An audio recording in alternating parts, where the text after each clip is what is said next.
প্রতিদিনের সকালে রুটিনের মতো মেয়েকে স্কুলে দিয়ে দেওয়ার পরে যেমন আমি একটু হাঁটি, তারপর লাইব্রেরিতে আসি, সেরকমই লাইব্রেরিতে এসেছিলাম। লাইব্রেরিতে আজকে দেখলাম একটা বেশ ভালো বই, তো ইন্ডিয়ান হিসেবে এই জিনিসটা দেখতে পেয়ে আমার খুবই ভালো লাগছে। লাইব্রেরিতে এই বাচ্চাদের সেকশনটাতে দেখতে পেলাম টাইম ল্যামস্টন ইন্ডিয়ান হিস্ট্রি, এই বইটা তো দেখেই ভাবলাম বাহ, আমাদের ইন্ডিয়ান হিস্ট্রির বুকও এখানে এই লাইব্রেরিতে আছে। দেখা যাক বইটার মধ্যে কি কি আছে।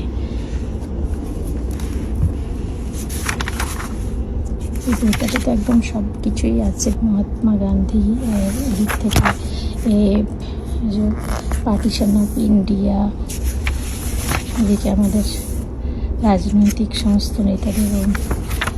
ভাবতে পারিনি যে এরকম একটা বইও, ও মা, শেষে তো ওই যে APJ আব্দুল কালাম স্যারেরও ছবি দেওয়া আছে।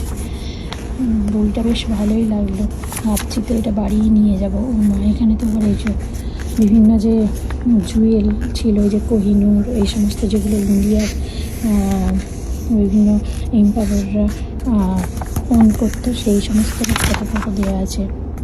আর এটা তো আমাদের অনেকেরই চেনা, এই যে কোণার্কের যে হুইলটা, আর নন্দী, এইগুলো সমস্ত এই বইটাতে দেওয়া আছে।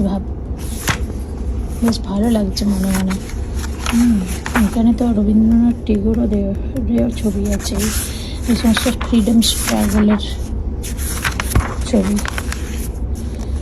জালিয়ানওয়ালাবাগের হত্যাকাণ্ড, সব কিছুই আছে কবিগুরু রবীন্দ্রনাথ ঠাকুর।